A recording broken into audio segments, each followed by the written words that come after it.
is what he would need. Map score is relevant here. Yeah. If everybody 2-0s Bishu, which, no hating on Bishu, I'm just saying, if that happened, TLO would advance, but he would be number 3. Yeah, and TLO's only second place because of map score. You know, Monchi's first place with 3-1 as well, so... I thought he was 3rd place behind Nurcho. Nurcho, unfortunately, is in 3rd place because of map score. Suffering Sackatash. Alright, I didn't see that. Well, never mind. Yeah, you know what? It was funny talking to the Team Liquid guys last night, actually. They were like, yeah, here's what TLO has to do. And I was like, what do you mean that's what he has to do? He's in 2nd place or 3rd place. He's going to advance. They're like, no, he wants 1st place. He wants to skip around. That's like, true, okay. actually. That's a really good point. Yeah. I mean, Team Liquid, they don't settle for just advancing. They want people to win these groups, man. Unfortunately for Group 3, because there wasn't a determined 1st place yesterday, all the 1st place from yesterday have a day off today. Really? Did you know that? I didn't. Because we do not play the quarterfinals until tomorrow. And all the 1st place finishes in the groups go straight to the quarterfinals. So Tasia, Mana, and Hero have a day off today. That's cool. Good for Interesting fact. You introduce the players? Sure, let's do it. I love it when Artosis says, Tasteless, tell us who's up there. Like when Tasteless forgets. I got this. The map is Cloud Kingdom, as selected by Bishu.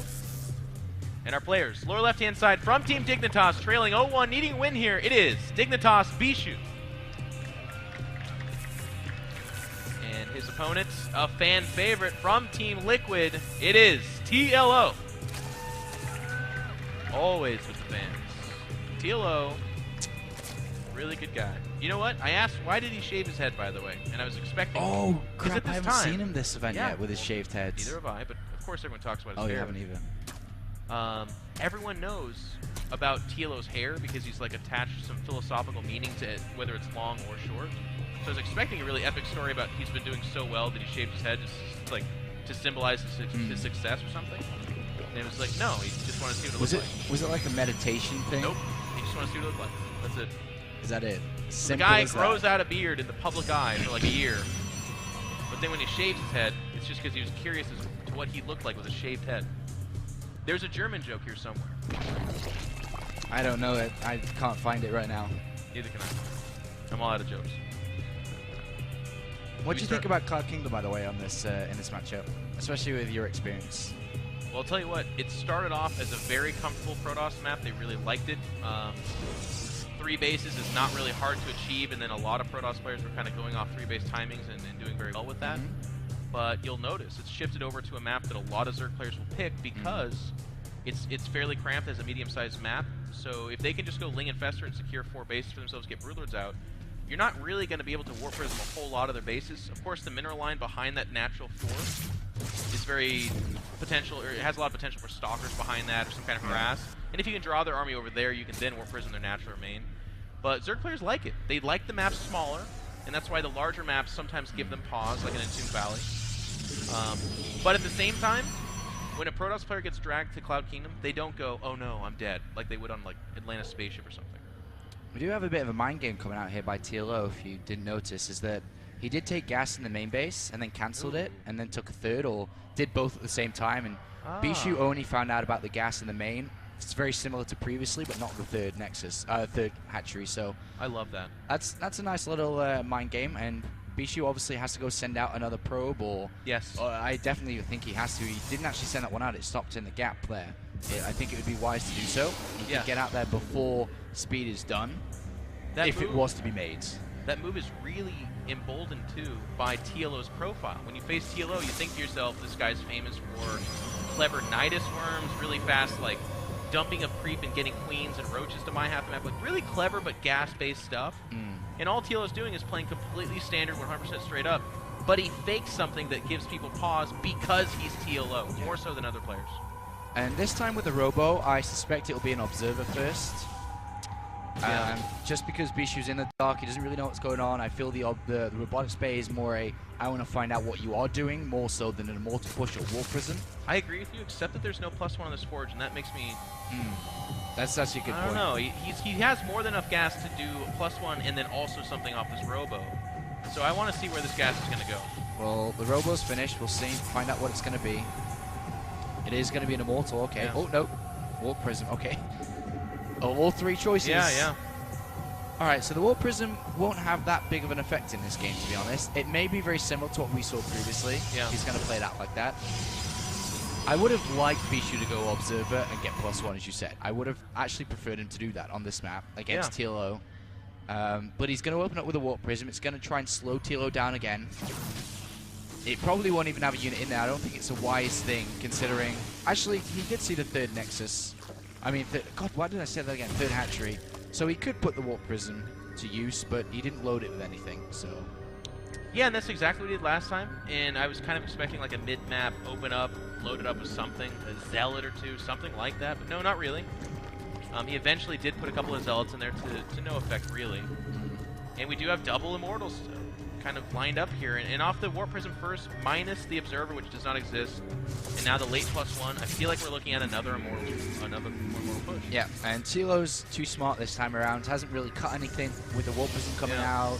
And he stopped drones at a good time. Is replenishing a couple now as he is adding on structures, but maybe adding on a little bit too many drones. He is going up to 8 more, and he's at 53 already. So he's actually going to be going across 61, or up to 61. Maybe a little bit too much, but going up to that much, I think he may throw down spines. Failing this, too. That's really important to note. I mean, there's 1-1 upgrades going on, those Evolution Chambers, melee upgrades. I don't know that they'll be relevant for the attack.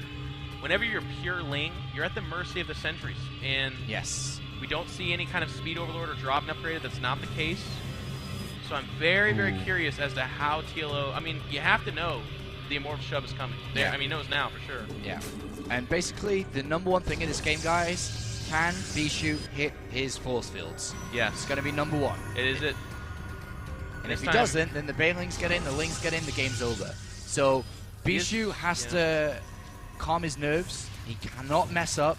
He cannot spray the force fields. He has to nail it. Look at TLO. Instantly with the counterattack again, but there's that sentry. Force field goes up, and that essentially prevents that from being any kind of effective at all. And again, with just Zerglings, you hit the nail on the head when you say force fields are it. But the other side of this, too, is the force fields, they block both units. It's both the Zerglings and the Banelings become ineffective against the force fields. Roaches, with their ranged attack, can sometimes get around the force fields to a certain extent. But here, I don't know. I think TLO's in severe trouble. I really do. Alright, well, 1 hatchery goes down. Lings looking to flank from behind and from the front. It's such a narrowed space in here, though. If he's able to block off that back army, this should be pretty simple. He actually blocks an Immortal on the wrong side, so that's the beginning of a really bad decision. There's a warping of Zealots, but they're amongst the Banelings. Oops, that was bad. Alright, the nice thing here, though, is that he's dealt with everything behind this, so it is just a one-way attack now, right? But there's not that many force fields left, maybe 2? But the ramp. Yeah, he'll have to use the hatchery to advance. Yeah, exactly. So he's going to use the hatchery there. He's got a lot of resources. He needs to warp in. I'd like to see more sentries. I mean, he's miles ahead, so I don't want to make this sound like Bishu's going to lose this. I really think he's going to be my first spread. Yeah, mostly stalkers. He did get the sentries, so that hurts a lot. But I feel like that was the main thrust of TLO, right? Oh, no, never mind. Where did that come from? Well, he's hitting his lava injects. More Zealots are coming in. And the Zealots, the Immortals, have to get to the back, and they are. Nice pick up from Bishu. And now a good round of sentries, please. 900 gas in the bank. No Banelings, though. A big round of sentries, I think, would work so well with his composition now. He has to get that in. He cannot lose his Warp Prism. Oh, TLO's focusing it down. He needs to get rid of this Warp Prism. He can maybe get rid of the units that are here. He does get the Warp Prism. And once again, Bishu is not warping in on that half the map. It's back at home that he's warping in. And TLO very smartly built another hatchery, sent all his drones from the 3rd to that hatchery at the 3 o'clock position. More and more Lings are coming in, but the shields are regenerating as these Lings are coming. Good Queen Micro as well. Bishu needs to pull back. I mean, I don't know. He did not retreat, but like, look at how far his reinforcements are coming from. Look at that. Yeah, the Warp Prism is being made. He is getting another one. I think he needs to hug a ramp somewhere. Not that one. Probably the one in between the Xel'Naga Tower and the Natural, I think, is the best place for him to sit right now. Wait for his reinforcements, get the Warp Prism together. Yes. This ramp right here would be a great hold. And he is. Is he holding it? No. No, he goes right past it. He could get surrounded there. Yeah. That was a mistake, I think. He's going to win this fight, but he's losing more than he should have. Yeah, he should have held the ramp there until everything was there. Yes. Warp Prism is on the way, though. Banelings, sentries. Bishu sees it. Bishu sees it. Banelings are, I mean, they're not as nearly as effective as you'd think against Zealots. And right here, you can see they're going to blow up like 5 Zelts. Sentries, pick up the sentries. Yeah, I did. Yeah, so there goes half the Zelts. But that was all the banelings. That's it. GG. Oh, that was a bit of a cutthroat match, that one. Very close, but Bishu manages to do it. 1-1. If you have drop and speed overlords, obviously, banelings are like the immortal push crusher. They're really good against that. There's no way for force fields to stop it. And in fact, a lot of times the force fields will go in such a way that it fishbowls the Protoss units themselves. So then the banelings do massive amounts of damage. But for Tilo to say, you know what, I think he won't have enough force fields to block me out is a really weird thought process to have when you're facing an immortal push. You don't count on that. Yeah. So, I mean, looking at improvements for both players, obviously we nailed quite a few of Bishus in that game. Yeah. But I think Tilo on the fly, I love his 4th base, by the way. Love that. 3 o'clock, send all the drones there. But what else do you think that Tilo could have done better, or did he do as much as he could, do you think? He needs to make a choice. I mean, his Overlord's looking down at a walled-in natural that sees a cannon, but then also the Protoss should warp in units to block it, so don't waste Zerglings. If the Protoss leaves that hole open, go for the counterattack, absolutely. But when you see some kind of defense, you can't count on 20 Zerglings killing buildings, no warp-ins, and a cannon. Could Tilo have used a segment, a portion of his gas that he was using for banelings to bust down Bishu's front wall while defending at home? Is that? He did not have a bottleneck in resources. By going 1-1 melee upgrades and pure Ling Baneling, he had enough money to both invest in a counterattack that was with Banelings and also defend it at home. That was my first problem, but the other one is, like I said, Ling Baneling is a good composition. We saw Damaga do that against Mana, actually. He actually did end up losing, but for a while there, he was winning really well with it. Just last major DreamHack.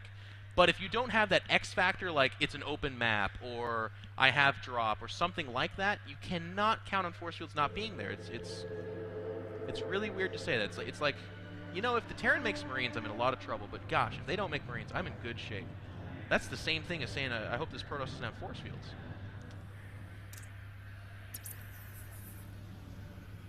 Cloud Kingdom, man. Okay. Well, let's introduce these players. This is the 3rd game of this best of 3, which means 2 men enter, 1 will leave. The map is Metropolis. At the 12 o'clock position, the blue Protoss from Team Dignitas, it is Bishu.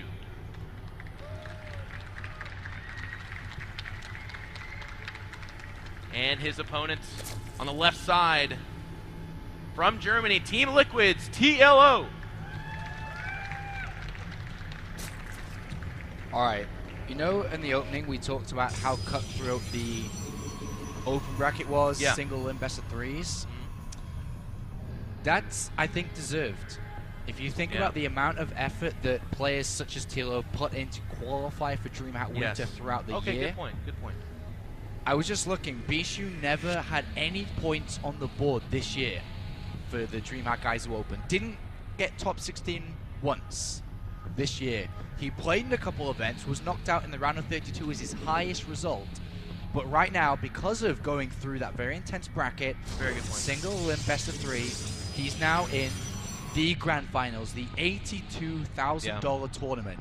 If he manages somehow to win his group here, to go straight to the round of 8, go 5-0 in his group, he guarantees himself $4,000 on the spot. Yeah, that's a lot of money. It's a lot of money if you get top 8. And of course it doubles from there on out. It goes straight up to 16, 32, you name it, keeps on going up. And for me, you raise a good point too, because if you're going to be a BYOC qualifier in the grand finals of a tournament series, I feel like there should be some elevated risk to that. So single a limb, very severe. Traveling to an event for a single limb, very severe. But I think that also makes it all that much sweeter when the one guy comes out of there. It feels like he's already really accomplished something. And again, Bishu has done that for himself. That's true.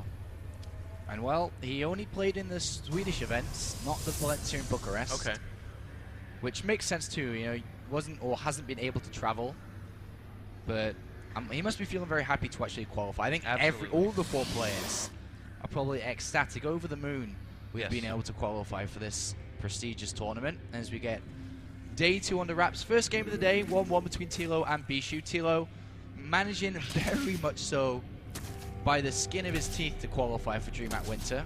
Yeah. He played and got 5 points, I think, in Valencia, and then managed to get 12 points in Bucharest. 17 points was enough for him to qualify for the grand finals.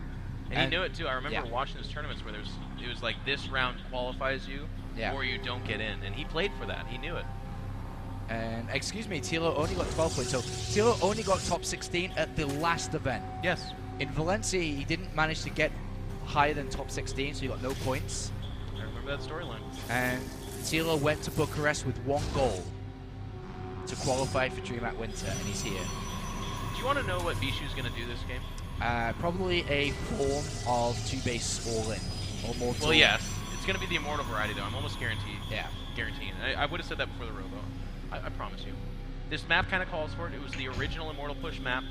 Yeah. Bishu is a two-base all-in / pressure kind of Protoss. Like you said, he will do the macro game, but you know him better than I do, but in my experience, I've actually never seen that. It's always been some kind of slightly wanky opening, but then a 2-base something. Yeah.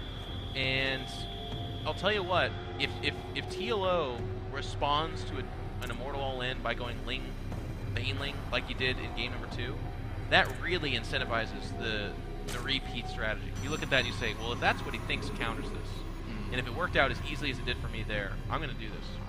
Different variety. Oh, sorry, go ahead. Well, I was just going to finish. He keeps losing that Warp Prism, which is such a really harmful part of the push, but was still able to overcome it in game 2. And in game number 1, it got silly. He got way out of control, but for a while there, it was kind of close. It was really close. And look at Bishu. I was going to say then that he's actually realized in game number 2 that Warp Prism first didn't really do anything for him.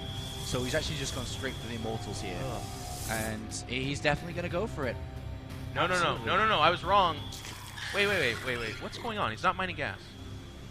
Who? What is happening? Yeah, he's not mining gas at all. Is that a mistake? I think was that transfer a mistake? Oh my god. That's going to hurt his sentry count here. Oh my god. Yeah. It's not the end of the world, but that was... Well, it's like, I don't know how much he was off gas for because I wasn't looking precisely, but that's like maybe at worst 1 sentry less than he should have had. Or should I say. It's not going to be 2 sentries down. He wouldn't have lost 200 gas, but he could have lost up to 100 gas. He's actually off gas again. I don't think it's a mistake. What is he doing? I don't think it's a mistake. Okay. At first I did, but now I don't. Is this... What happens to 219 gas? Pure Zealot. Pure Zealot. Yeah, you're right. Pure Zealot. Oh my god, he's going to have like 10 gateways, isn't he? What is Bishu doing? This is the weirdest thing ever. What is he doing? He's got 2 Immortals in the Warp Prism, 2 sentries on the ground walking across the map. Oh, he's going to offload an army in his main base, dude. What are the 2 sentries for? Like, to try and get to the ramp or what? That is that's a weird Because the 2 sentries are immediately going to be chased down. That's probably... Maybe he's just saying, screw it. Go get the sentries. I don't know. Force field the ramp if they get ignored, I guess? Yeah. The Immortals are in. The Zealots are in. The Baneling Nest is on its way. The 2 sentries are walking down. They're going to get picked off. Oh, he might get the spawning pool. That's the entire army of TLO. He missed the focus fire, but slow lings and a no spawning pool means that TLO has no army, but he does not go for it. And instead is just doing work here on Zerglings and drones alike. Speed does finish. There's the huge army of Zerglings. The Warp Prism is still in flower mode. It does pick up. Oh no, a Zealot occupies the space and Immortal drops down dead. Oh my god. This could have been so much better. Bishu. He's warping in Zealots at home. Yeah, alright, well. That didn't work. No. It did not work. And now he's back in gas. He's got his sentries. He's got a pylon that's powering 5 gateways on the opposite side of the wall. Alright, so Tilo, just go to lair, build nothing but drones, take the 4th base, be happy at life. Because things are looking really good for him right now. Yeah, or he's just going to start lumberjacking the rocks in the back door and keep making links. I think that... Now, he's got drones coming out. He's remaking a spawning pool just now. Just in case. Yeah. Safety spawning pool. There's literally 1 sentry trying to stem off the tide of Zerglings down there. Well... Bishu is a strange guy, man. Yeah. Yeah. He's loaded up the Warp Prism with 2 sentries and 2 Zealots. He may try to attempt to get in again. That pylon's going to go down, as you mentioned. Both of them are. Well, saves 1. Woo! That was my impression of Gateway depowering. I liked it. Pew. And look, he's at the ramp, and he's like, well, I can warp in with... Where is he going? Gateways. 3 gateways. Oh, Bishu. Just kind of flying around now. Dignitas Bishu. Oh no, he's dropping sentries on Zealots. Or Zerglings, excuse me. He lost the sentry there. Free kill for Tilo. Tilo's about to break down these rocks. There's a lot of zealots there. There is no gas on the natural. And Tilo sees that, by the way. And Tilo says, well, if you don't have gas on the natural, that means you aren't going to have tech. So the Spire is literally here going to be for Mutalisks. And that'll end the game. Yeah. Tilo currently has 1,000 gas in the back. If he makes 10 to 15 Mutalisks from this point, it's over. It's over. It's absolutely over. It's over. So Bishu needs to go now before the Spire's done. But even if he walks across the map now, the Spire will finish by the time he gets there. He does get the force field at the ramp, though. The main base has been isolated. I'll tell you what, Apollo, you have laid it out. It is now or never. The Spire is about to finish. We need to see tremendous amounts of damage. But as I say that, Bishu is across the map having his natural sack. He's falling apart. Yeah, he's falling apart. His strategy here was to attempt a wall in, a breakdown, or whatever he attempted here. But the problem is that the Mutalisk made. The Spire can fall. It doesn't matter, even though it may not fall. 11 Mutalisks will beat this down. He has hardly any economy. He's got 18 probes at home. 12 Mutalisks on the way. And Tilo's going to go 4-1 in his group here, Jeff. Oh, he missed force field the ramp. He missed force field the ramp. There's actually Lings and Banelings coming up. No, this is it. Tilo wins this game. Mutalisks are popping out. There's four sentries on the map that are the counter to those. No economy behind this, and the Banelings are actually almost enough to do it. And the Banelings bust through. GG. Tilo goes 4-1 and is in top spot within his group right now. Of course, Bishu has to play against Monchi to actually develop how that's going to work out, and also Nurchio too. But right now, Tilo's in #1 place. He could be going directly to the round of 8, depending on how Bishu does with his other games. Yeah, I mean, I'm happy for TLO. I know that there's a lot of people really pulling for him. He's one of the most passionate players out there. Everyone knows how hard he works, so I can't help but to have my heartstrings tugged at, and I say good job on you, TLO. Of course, selfishly, as a fan of really good games, I'm hoping that Bishu takes this series and forgets about it, because he has so much more to offer. His timings are very good, but in that last game, I feel like he made the timing up in his head and then also realized it was shit while he was attacking, because he was canceling things and turning things out. He was pulling probes off of gases at weird times to then do nothing with it. I don't understand. I don't get it. It was a very one thing we can look at that series and say Bishu looks at his builds very closely. He designs builds, as we saw in game #1, was probably probably the best designed build out of all 3 maps. I love game 1, yeah. But number 3 was kind of a little bit rocky, as someone says in the crowd, bad. It was not perfect. It would be my description. Like we're saying, this is not by any way a definition of how Bishu plays. I've seen amazing stuff out of this guy, and I guarantee you, after this weird TLO series, he's going to go on and be like, well, okay, I need to do things differently. And we're going to see better games out of him. And he still has an effect. I mean, it's a 3-way tie. Don't forget that. So TLO gets the 2-1 for him, but he wanted a 2-0. So even in map score, that series has a little bit of a scar for him. But will then Bishu go on and do battle with Nurchio in a certain way, or will he actually topple Monchi? We'll see. But guys, we go to a quick break, but when we get back, we're actually going over to group number 4, the group of death here at DreamHack Kaiser Winter, as Thorzame will be gracing our stream, will be gracing our stage with a game against the qualifier, of course, Night End. It's going to be a great game, guys. A great